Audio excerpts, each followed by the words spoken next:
Hola de nuevo. Bienvenidos a la nueva sesión del AI and Big Data Congress. Esta tarde la tenemos repleta de charlas y casos de éxito inspiradores. Y vamos a empezar con el segundo keynote del día, que irá a cargo de David Carmona. Como pequeña introducción, os cuento que David Carmona es actualmente General Manager de Inteligencia Artificial e Innovación en Microsoft, donde gestiona la estrategia y lanzamiento al mercado de todos los productos y servicios de Microsoft basado en IA. David tiene más de 2 décadas de experiencia en la industria de la tecnología, donde comenzó su carrera como ingeniero de software. Se incorporó a Microsoft hace más de 15 años y ha ocupado diversos puestos de liderazgo técnico y empresarial, tanto a nivel internacional como en Redmond, donde está ahora mismo. Le tenemos que agradecer muchísimo a David, porque como decía, pues ahora mismo está en Redmond, entonces son las 6 de la mañana, se ha hecho el madrugón realmente para compartir con todos nosotros un poco su visión y experiencia sobre la aplicación de la inteligencia artificial con el estado de madurez digital actual, ¿no? Así como compartirá un poco su visión sobre las tendencias tecnológicas más importantes para los próximos años. Así que muchas gracias a David y cuando quieras, el streaming es tuyo. Muchísimas gracias, Marc. Nada, un placer el madrugón, no hay ningún problema y muchísimas gracias por invitarme a participar en esta sesión. Bueno, ¿dónde empezar? Bueno, como ya has dicho, 15 años, de hecho son 19 y medio, a punto ya de cumplir los 20. Y siempre cuento lo mismo, que yo empecé en Microsoft, bueno, hace casi 20 años, pues imagínate, Microsoft era la empresa Windows, no era otra cosa. Pero yo empecé a trabajar en Microsoft no por la parte Windows, sino para mí Microsoft era la empresa de Visual Studio, que bueno, sí, para vosotros los que seáis técnicos, conoceréis Visual Studio. Para mí era la herramienta de mi vida, ¿no? Me encantaba desarrollar, me he llevado toda la vida desarrollando y bueno, el poder trabajar en Microsoft vino por ese lado. El destino hizo que me ofrecieran una posición en Estados Unidos hace 12 años, la friolera de 12 años, relacionada, de hecho, al final acabé llevando el negocio y la estrategia de las herramientas de desarrollo como Visual Studio, con Visual Studio Code, TypeScript, .NET Core y un montón de tecnologías bueno, que vinieron. Siempre doy las gracias por la suerte que he tenido, porque justo vinieron en ese momento donde había una transformación tan grande en las empresas de convertirse en empresas de software, ¿no? Al final, si lo piensas, en las últimas 2 décadas, todas las empresas se han convertido de una manera o de otra en empresas de software. Sin software es muy complicado diferenciarse, ¿no?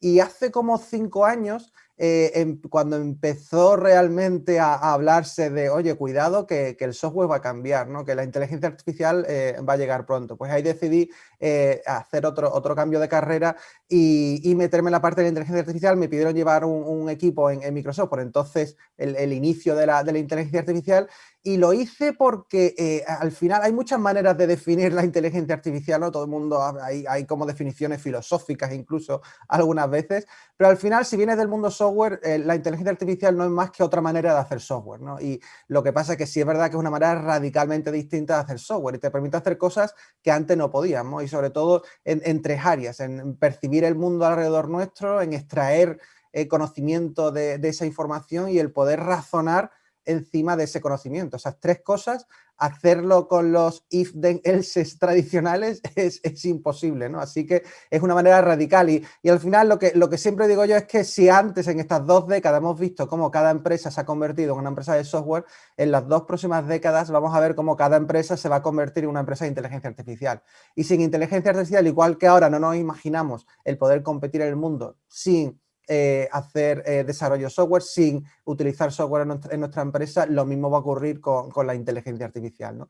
¿Qué es lo que pasa? Que ha habido una evolución muy grande. Por fortuna he tenido la suerte de poder vivir, ¿no? esos últimos 5 años en las conversaciones con clientes y recuerdo como 3 fases muy claras, ¿no? Y estoy seguro que muchos de vosotros os sentiréis identificados con eso, ¿no? Que es, al principio, cuando empezamos, la principal pregunta que me preguntaban los clientes era, oye, ¿de qué va esto de la inteligencia artificial que escucho tanto hablar, ¿no? ¿Qué es esto, no? Y costaba mucho, era la época donde costaba mucho separar realidad de ficción, lo que conocimos de la inteligencia artificial, sobre todo los líderes de negocio, venía más del mundo de Hollywood que del mundo de la tecnología, con lo cual había muchísimas preguntas de cuál era el alcance de la inteligencia artificial, ¿no?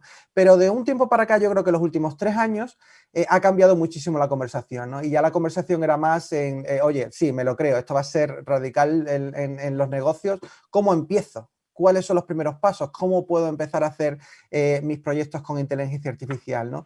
Y ahí fue donde nació, yo creo, entre todos creamos lo que me gusta llamar como el purgatorio de los pilotos, ¿no? Porque todo el mundo se lanzó a crear pilotos, pruebas de conceptos de inteligencia artificial, se crearon normalmente centros de excelencia, centros de innovación en todas las empresas, pero ahí nos quedamos durante muchos años, ¿no?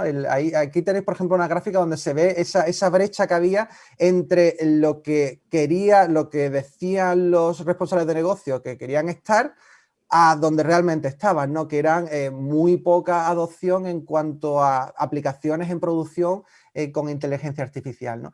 Y de un tiempo para acá ya vemos una tercera fase, ¿no? Yo creo que desgraciadamente la crisis actual económica y de salud pues ha acelerado esa fase, ¿no? Que es la fase donde, oye, no puedo estar en modo piloto, es que ni me lo puedo permitir, ni tiene ningún sentido que me quede en este modo de evaluación, de exploración, de inteligencia artificial, ¿no? Necesito poner la inteligencia artificial a funcionar ya, ¿no? Y necesito conectarla a resultados de negocio, ¿no? Y lo que estamos viendo sobre todo son estas dos fases, ¿no? Donde vemos por un lado, donde muchas empresas están utilizando inteligencia artificial para responder a la crisis en escenarios mucho más tácticos que ahora veremos algunos, pero también a la vez donde vamos a ver que cuando, si Dios quiera, gradualmente volvamos a una nueva normalidad, porque nunca volveremos a la normalidad anterior, cómo la inteligencia artificial se va a convertir en una herramienta básica de diferenciación, ¿no? Donde en esa redefinición que veremos en los negocios, la inteligencia artificial va a formar parte de ello, ¿no? Entonces ahí también hablaremos hoy un poquito en nuestra opinión, cuáles son las tendencias tecnológicas clave para por lo menos tener un ojo encima ahora, para irnos preparando no solo a responder a la crisis, sino también enlazar con lo que venga después, ¿no? Que va a ser reimaginarnos como negocios, ¿no? Así que si queréis, voy a invertir un poquito de tiempo en la primera parte, responder a la crisis, y luego pasamos el resto del tiempo en reimaginar el negocio con todas las tecnologías, todas las tendencias que vemos que van a venir en los próximos años.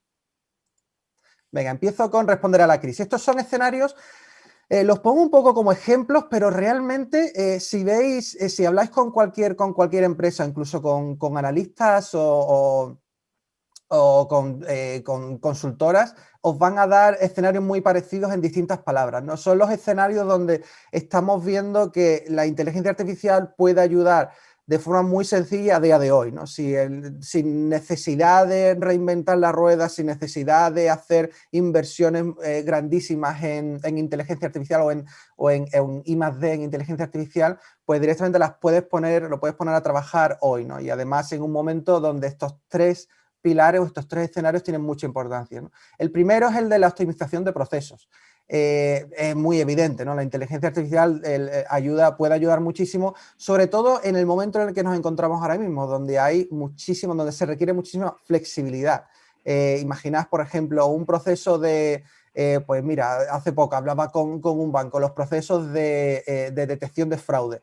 Bueno, es que los patrones de compra han cambiado radicalmente en los últimos meses. Los algoritmos que antes usábamos para detectar fraude ya no funcionan. Te salen falsos positivos y negativos porque la forma de comprar de las personas ha cambiado radicalmente, ¿no? ¿Cómo podemos atajar ese problema? Bueno, pues con procesos que estén funcionando sobre inteligencia artificial, pues vamos a tener esa flexibilidad adicional que nos permita adaptarnos, ¿no? Aquí, hace poco, por ejemplo, estuvimos hablando de un caso de estudio en India, donde esto es una plataforma de crédito, se llama India Lens, si lo queréis buscar en internet, y ellos, digamos que redefinieron su plataforma de crédito, sobre la que funcionan como 50 bancos en India, y utilizando inteligencia artificial fueron capaces no solo de disminuir el tiempo el 50% para otorgar un crédito, sino que además consiguieron, en base, no sustituyendo el mecanismo actual, sino mejorando la productividad en el mecanismo actual de aprobación de créditos,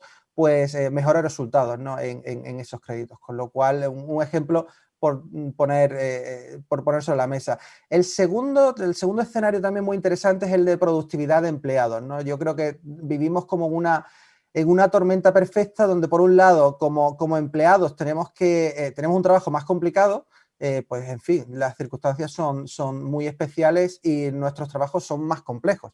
Pero es que además tenemos que hacer esos trabajos en condiciones de productividad complicadas también, porque vivimos también en situaciones donde la productividad también se está viendo afectada, ¿no?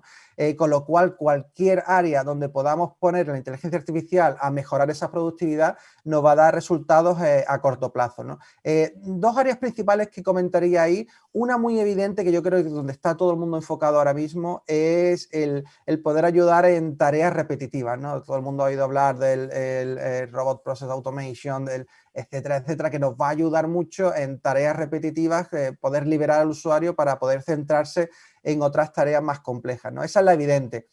Otra que comentaría, que yo creo que vamos a hablar de ella mucho más en el futuro, es más en tareas más cognitivas, ¿no? de la persona, del empleado, es decir, que pueda corrazonar con inteligencia artificial, ¿no? Que podamos tomar, por ejemplo, mejores decisiones basado en inteligencia artificial, analizando y recomendando acciones en base a datos, ¿no? Dos escenarios muy, muy importantes. El tercero que comentaría sería, este es clarísimo, ¿no? Yo creo que todas las empresas que estéis conectadas os sentiréis muy identificados porque casi todo lo estáis haciendo, ¿no? Que es utilizar inteligencia artificial en servicio al cliente. Y aquí también yo creo que todos nos hemos ido por el escenario básico, que es el cómo poder ayudar a nuestros servicios de atención al cliente con, por ejemplo, Conversational AI, con agentes de inteligencia artificial. Pero también podemos ir más allá y vemos escenarios donde, utilizando inteligencia artificial, podemos ser más proactivos en las necesidades del cliente, ¿no? Analizando, por ejemplo, todas las interacciones del cliente con nosotros, cómo podemos incluso algunas veces evitar esa llamada a atención al cliente, siendo más proactivos en esas señales que nos llegan a nuestro sistema del cliente, ¿no? Súper, súper interesante. Estos tres escenarios, si tenéis alguna pregunta sobre ellas, podéis hacerla y lo vemos en más detalle, pero son los tres que recomendaría para hacer a día de hoy directamente, ¿no? Sin tener que meterse demasiado en investigación y desarrollo. Pero, como decía antes, lo interesante no es solo centrarnos en estos escenarios, sino también prepararnos para cuando volvamos a la nueva normalidad y que seamos capaces de, digamos, engancharnos con las tendencias de inteligencia artificial y que nos puedan ayudar a esa redefinición de la empresa, ¿no? Y ahí voy a hablar de 4 temas principales, ¿no? Y aquí es donde quiero pasar la mayor parte del tiempo. Voy a beber un poquito de agua, si me permitís. Venga, ¿cuáles son estas 4 tendencias? La primera que vamos a hablar es inteligencia artificial a escala. Y ahí es una combinación, creo que habéis tenido hoy también una sesión de Oriol, sabéis un poco el tema entiendo que os ha hablado del tema de los modelos masivos de inteligencia artificial, hay toda una tendencia tecnológica. Aquí me gustaría centrarme en qué es lo que va a impactar esa tendencia tecnológica a los negocios y tiene un impacto muy grande, ¿no? La segunda es de sistemas autónomos, es ver cómo la inteligencia artificial va a llegar también a las cosas para movernos y realmente habilitar una revolución de automatización a autonomía, ¿no? Que es donde estamos viendo que la inteligencia artificial va a impactar a esos objetos, ¿no? La tercera es inteligencia aumentada, que tiene que ver mucho con lo que comentaba antes de ese corrazonamiento con inteligencia artificial. Y la última que vamos a ver es Responsible AI, o desarrollo responsable de inteligencia artificial, que lo vemos muchísimo, se habla muchísimo de ello, afortunadamente, yo creo que ya es un tema priorizado por los responsables de negocio, lo cual nos alegra muchísimo porque, como sabéis, la inteligencia artificial, y se me acaba de caer el pinganillo, La inteligencia artificial, he vuelto. La inteligencia artificial tiene también riesgos importantes, ¿no? Y es importante que no solo desde un punto de vista de procesos, sino desde un punto de vista de tecnología de innovación, también lo tengamos en cuenta, ¿no? Así que hablaremos de eso en un poco más de detalle. Venga, vamos a empezar con inteligencia artificial a escala. Si Oriol os ha explicado, sabéis que hay una transformación. Yo siempre cuento la historia viendo un poco el pasado, ¿no? La historia de inteligencia artificial. Hubo un momento crítico en la inteligencia artificial que se le llama el momento ImageNet, ¿no? Y pasó como en 2015, hace como 5 años. Y fue básicamente, ImageNet es un dataset y un leaderboard muy famoso en el mundo entero de reconocimiento de imágenes, ¿no? Donde pues, participantes de todo el mundo hacían una sumisión de un modelo para detectar objetos o identificar objetos en una imagen. Y hace 5 años hubo como un breakthrough súper importante donde vimos cómo aumentando el número de parámetros, el número de capas y el número de neuronas en una red neuronal, pues se conseguían resultados espectaculares. Y hubo una técnica en particular que se llamaba Residual Neural Net, redes neuronales residuales, donde básicamente permitía aumentar espectacularmente, exponencialmente, el número de capas en un modelo de inteligencia artificial sin afectar al aprendizaje de ese modelo de inteligencia artificial, ¿no? Y eso fue un breakthrough radical porque permitió añadir, pues entonces hablaba, los modelos que había por aquel entonces eran de cientos de miles de parámetros y pudimos pasar a millones de parámetros. Por ejemplo, el modelo que consiguió batir, digamos, el récord de esta competición del ImageNet se llamaba ResNet, y tenía 60 millones de parámetros. Y fue el primer modelo, fue desarrollado por Microsoft Research y fue el primer modelo que consiguió paridad humana en detección de imágenes, en detección de objetos en imágenes, ¿no? Fue un momento radical, fue como digamos, un pistoletazo de salida también para Deep Learning, ¿no? Para añadir más y más parámetros. ¿Qué pasa? Que eso nos ha funcionado muy bien para temas como visión por ordenador, ¿no? Computer vision. Pero no habíamos sido capaces de conseguir de romper ese techo de números de parámetros con temas como lenguaje natural, como NLP, ¿no? Natural Language Processing. En los últimos años, bueno, realmente meses, porque realmente estamos hablando de 1 o 2 años, hemos visto cómo también se han conseguido breakthroughs en el terreno de NLP para se le llama el momento de ImageNet para NLP, porque hemos conseguido romper ese límite que teníamos antes, ¿no? Y que si Oriol os ha contado más detalles, pues es básicamente que hemos pasado de utilizar redes recurrentes que se llaman para procesamiento de lenguaje a conseguir romper eso. Utilizamos la arquitectura llamada Transformer con atención, hay muchísimos temas técnicos que nos van a permitir romper, digamos, el techo que teníamos de parámetros. Y hemos pasado, el año pasado, en mayo, por ejemplo, en Microsoft anunciamos un modelo, se llama el modelo Turing, que rompió los récords de número de parámetros con 17 billones de parámetros, ¿no? O sea, hemos pasado de millones, bueno, en español, miles de millones, ¿no? De millones a miles de millones, ¿no? Y justo antes de verano, seguramente os sonará OpenAI, que lanzó el modelo GPT-3, GPT-3, donde tenía 175 billones, 175.000 millones de parámetros, ¿no? Brutal, brutal. Y lo interesante de todo esto es que no solo se han, por cierto, un tema básico que también, por también comentar, estos modelos, no solo, el breakthrough no solo ha sido en estas técnicas para conseguir el añadir más parámetros, sino también en la infraestructura, ¿no? Está el concepto, a la vez que lanzamos el modelo Turing en mayo del año pasado, también anunciamos, no sé si os sonará, que en Azure también empezamos a ofrecer el servicio del superordenador AI, ¿no? Que es a nivel absoluto es como el 5.º superordenador del mundo, y es lo que hace falta para entrenar estos modelos, ¿no? Porque si pensáis esa cantidad de parámetros y está entrenado en texto que viene de Internet, en todo el texto de Internet, pues imaginaos la computación que necesitáis para entrenar algo así, ¿no? Todo esto, lo interesante, suena muy técnico, muy friki, tal y cual, pero lo interesante no es el modelo en sí. Lo interesante es que va a dar lugar a una nueva forma de desarrollar inteligencia artificial.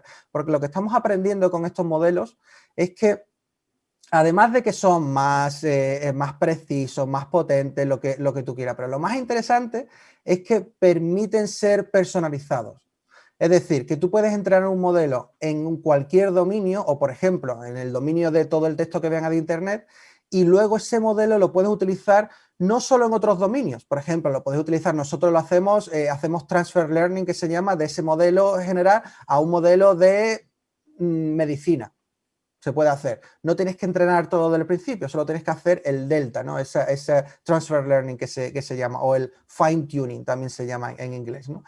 No solo eso, sino también para distintas tareas. Y ahí es donde está lo realmente innovador, ¿no? El que puedes utilizar un modelo, por ejemplo, multimodal, ¿no? Donde no solo ya tienes lenguaje, puedes tener también imágenes, ¿no? Y es capaz de razonar entre esas dos cosas, ¿no? O sea, ya estamos llegando a un nivel en estos modelos donde realmente como desarrolladores de inteligencia artificial no vamos a tener que crear modelos desde cero, como estamos haciendo hasta ahora, que cada vez que tenemos un nuevo problema tenemos que crear un nuevo modelo para ese problema, sino que podemos empezar a utilizar estos modelos y personalizarlos para nuestro escenario de negocio, ¿no? Y eso al final lo que nos recuerda mucho es al concepto de plataforma, o sea, el poder tener realmente una plataforma de inteligencia artificial donde empresas puedan utilizar estos modelos y personalizarlos para su escenario particular, ¿no? Tendencia súper clara para los próximos años.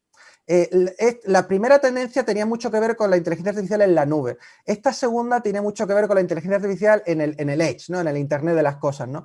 Y al final, lo que este mismo incremento de potencia de la inteligencia artificial en la nube también lo estamos viendo en el edge, ¿no? Y lo que va a permitir es esta revolución, digamos, también entre automatización y autonomía. Es decir, que los sistemas sean más flexibles, más tolerantes a cambios en el entorno, etcétera, etcétera, ¿no? El principal problema, el equivalente a esa democratización que hablábamos antes con los modelos masivos, tenemos el mismo problema con sistemas autónomos. Los sistemas autónomos al final los tienen que desarrollar ingenieros, que son los que están desarrollando esos sistemas ahora mismo, ¿no? Por ejemplo, en las plantas industriales. Es muy complicado, digamos, el acceso o el desarrollo de esos modelos para esos sistemas. Se suelen basar en técnicas de reinforcement learning, que os sonarán, súper complicadas ahora mismo para un ingeniero el poder utilizar reinforcement learning, ¿no? Empieza a haber conceptos como machine teaching que no entran en mucho detalle, pero que os van a permitir abstraer el concepto de reinforcement learning para poder utilizarlo en vuestra empresa, ¿no? Y alineado con esto también, para entrenar esos sistemas, por supuesto habéis escuchado de sobra el concepto digital twins. Estamos viendo cómo los digital twins también están evolucionando y están pasando de ser entornos donde podéis entrenar estos sistemas autónomos, por ejemplo, a digamos, una máquina específica en vuestro sistema, a incluso una planta completa. Por ejemplo, hace poco anunciamos un caso de estudio donde hemos estado trabajando con Pepsi, donde en su caso han creado un entorno digital donde simulan toda su planta de producción. Y sobre esa planta simulada de producción entrenan sus sistemas autónomos que luego llevan a la vida real, ¿no? Eso, llevado al extremo, incluso se empieza a hablar de digital twins planetarios, ¿no? Y si podemos poner un vídeo un momentito para que veáis este concepto, lo vais a ver fácilmente. Un digital twin planetario no es más que simular el mundo y poder entrenar ahí vuestros sistemas autónomos, ¿no?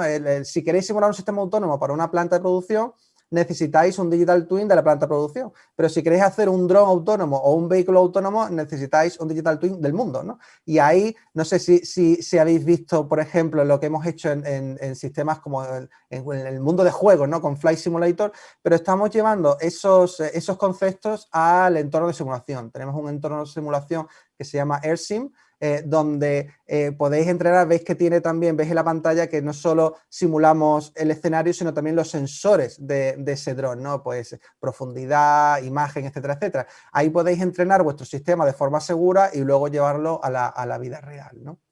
Esta sería la segunda tendencia. Voy a pasar muy rápido por las dos, así dejamos un poquito de tiempo para preguntas. La tercera, el concepto de inteligencia aumentada es un poco, yo le llamo el momento Excel, ¿no? Porque hace muchísimos años, hace, no sé, 30 años, vivimos como con Excel se permitió, digamos, o se habilitó a los departamentos, a los empleados en general, a razonar encima de números, ¿no? Entonces, podías tener esos números y podías directamente en tiempo real mover esos números y razonar encima de ellos, ¿no? El concepto de inteligencia aumentada podéis pensarlo como el equivalente, pero para inteligencia artificial. cómo podemos hacer llegar a todos los empleados inteligencia artificial para que puedan corrazonar con esa inteligencia artificial, no encima de números, sino encima de información estructurada y no estructurada, ¿no? Y que eso nos permita crear aplicaciones. Muchísimos temas hay. Un ejemplo que os diría sería el trabajo que estamos haciendo con Novartis, la farmacéutica, donde todos sus investigadores utilizan inteligencia artificial sin ser expertos en inteligencia artificial, pues para, por ejemplo, identificar nuevos tratamientos a enfermedades, ¿no? Si queréis, vamos a pasar muy rápido por la última. Esta me gustaría por lo menos echar un minutito porque la considero la más importante de todas, ¿no? No la perdáis de vista nunca, ¿no? La inteligencia artificial viene con riesgos que tenéis que tener presentes y son riesgos muy importantes y son riesgos donde no nos hemos enfrentado antes, ¿no? Entonces, por deciros 3 cosas solo para tener en cuenta aquí, lo primero que tenéis que hacer para Responsible AI es conocer esos riesgos y saber como empresa cuál va a ser vuestra aproximación a esos riesgos, ¿no? Y eso es un proceso de crear vuestros propios principios. Tenéis que desarrollar esos principios. En Microsoft, por ejemplo, lo hicimos en 2016 y los compartimos externamente también. Los podéis utilizar si queréis como base, pero son 6 principios donde damos nuestra opinión de primero cuáles son esos riesgos, por ejemplo, el riesgo de sesgo, ¿no? De bias, o el riesgo de opacidad, ¿no? De falta de transparencia. ¿Y cuál es la aproximación de Microsoft para esos riesgos? Oye, pues pensamos que nuestra postura es esta, esta y esta, ¿no? Eso mismo deberíais de hacer en vuestra empresa y comunicaros internamente a todo el mundo y externamente también. Luego es convertir esos principios a prácticas. El crear prácticas en vuestra empresa, digamos, a través de toda la empresa y todo el ciclo de desarrollo para que esos principios se pongan en práctica. Y por último, es utilizar herramientas que, bueno, tenéis, por ejemplo, de Microsoft un montón de herramientas que os van a ayudar a desarrollar esa inteligencia artificial de forma responsable, ¿no? Pues herramientas que identifican y eliminan el sesgo, herramientas que ejecutan inteligencia artificial encima de datos protegidos, etcétera, etcétera, ¿no? Y por acabar, mis 3 consejos, no los toméis al pie de la letra porque estos son míos, pero por lo menos por lo que veo alrededor mío cuando hablo con empresas, las 3 cosas que suelo decir es, primero, no separéis, lo que he hecho yo en esta charla no lo hagáis nunca, no separéis el corto plazo del largo plazo, no es una conversación que debe ser única, ¿no? Podéis hacer el corto plazo de responder a la crisis que tenemos delante, pero con un ojo en el futuro de estar seguro que los pasos que estoy dando me van a ayudar para luego, digamos, empezar esa revolución real en la empresa. Lo segundo, no creéis, por ejemplo, el típico centro de excelencia, que está genial, pero sin meter al negocio en ese centro de excelencia, ¿no? Tenéis la única forma de que la inteligencia artificial pueda escalar y que paséis del purgatorio de los pilotos a la realidad es crear un entorno donde el negocio y la tecnología se unan a través de un proceso único MLOps, ¿no? Que también hoy os han hablado de MLOps, crítico para ese componente. Y la tercera, el momento que hablamos de meter al empleado, que es crítico, habéis visto en las tendencias, el cambiar la cultura, el hacer que el empleado sea parte de esta revolución. Me paro aquí, espero que dé tiempo un par de preguntas por lo menos, Marc, porque me he pasado un poquito de tiempo. No te preocupes, David, muchísimas gracias de nuevo por esta visión y estos consejos que seguro que serán de gran utilidad. Voy a hacer 3 preguntas así un poco rápidas. La primera es muy concreta, he visto un par de preguntas. Si tienes algún ejemplo de alguna empresa que haya hecho algún proyecto chulo en clave de marketing y gran distribución. ¡Wow! Muchísimo. A ver, en tema de marketing yo creo que un ejemplo que hablaría y conectándolo con lo que decía antes, ¿no? Yo creo que el marketing lo que nos va a permitir inteligencia artificial es el poder, digamos, tener en cuenta las señales de nuestros clientes para no solo hacer un tratamiento específico, sino también ayudarnos para tendencias en el futuro y para poder definir nuestro producto, ¿no? Un ejemplo que pondría ahí, mira, hay como un conglomerado en Middle East que se llama Al-Futtaim.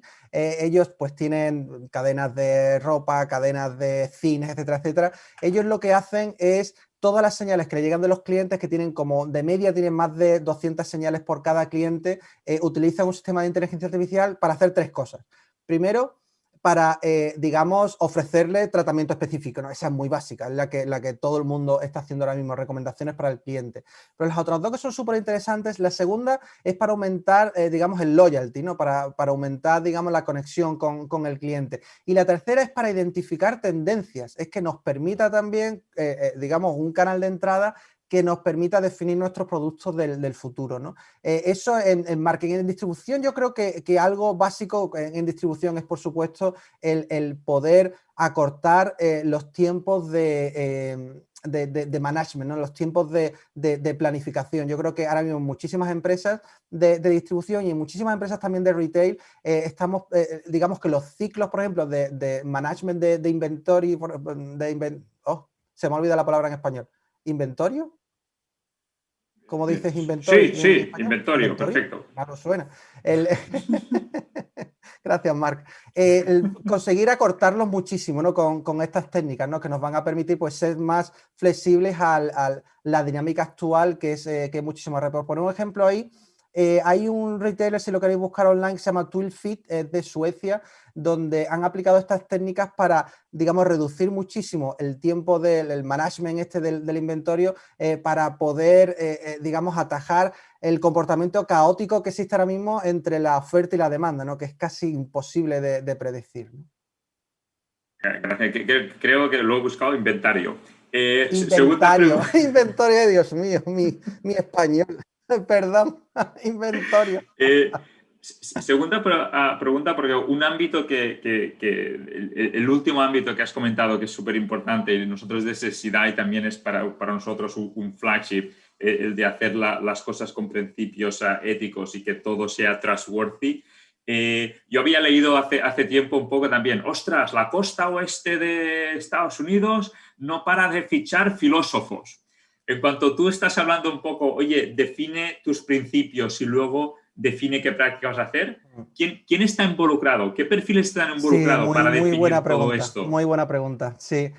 Yo os puedo contar el caso de Microsoft. En el tema de Responsible AI yo creo que nadie debe dar consejos absolutos, ¿no? Yo os puedo contar nuestra historia. En nuestra historia lo que hicimos para crear estos principios es que creamos un comité, le llamamos el Ether Committee, por si lo queréis buscar también. Y pues es como, no sé, no sé llamarlo como el think tank, ¿no? Dentro de Microsoft, donde teníamos las conversaciones de, primero, oye, era muy al inicio de la inteligencia artificial, con lo cual no había toda la información que hay ahora de los riesgos de la inteligencia artificial, ¿no? Pues era un comité donde hablamos de los riesgos de la inteligencia artificial, de cuál es nuestra postura ante esos riesgos y cuáles van a ser, y al final eso acabó en los principios, ¿no? Ese comité tenía gente de todas las disciplinas que os podéis imaginar, y más, porque, por diseño, porque pensamos que era una conversación que no iba a ser una conversación tecnológica, tenía que ser una conversación mucho más rica, ¿no? que la tecnología. Y sí, teníamos mucha gente de investigación y desarrollo que formaba parte del comité, pero teníamos también, bueno, si buscáis podéis ver también charlas, incluso hay alguna TED Talk de algún miembro de ese comité en Microsoft, que son, bueno, no diría filósofos, pero humanistas seguro, ¿no? O sea, están muy por el lado del humanismo y no tanto de la tecnología. Pues, Altamente recomendable. oye, yo creo que lo dejamos aquí. Nos hemos pasado 5 minutitos, pero además me parece un punto perfecto en dejarlo. Al final, todos los tecnólogos tenemos que hacer tecnología para una finalidad y esa finalidad tiene que ser responsable en cuanto a finalidad y en cuanto a proceso. Otra vez, yo lo he hecho antes, oye, como nos perdemos, bravo, bravo, pues nos perdemos un poco los aplausos de la audiencia, os los doy yo. Muchísimas gracias de nuevo a David. Estaremos encantados de saludarte en persona la próxima vez. Pronto esperamos que vuelvas por Ojalá, Barcelona y ojalá. podamos vernos. Muchas Muchas gracias de nuevo. gracias.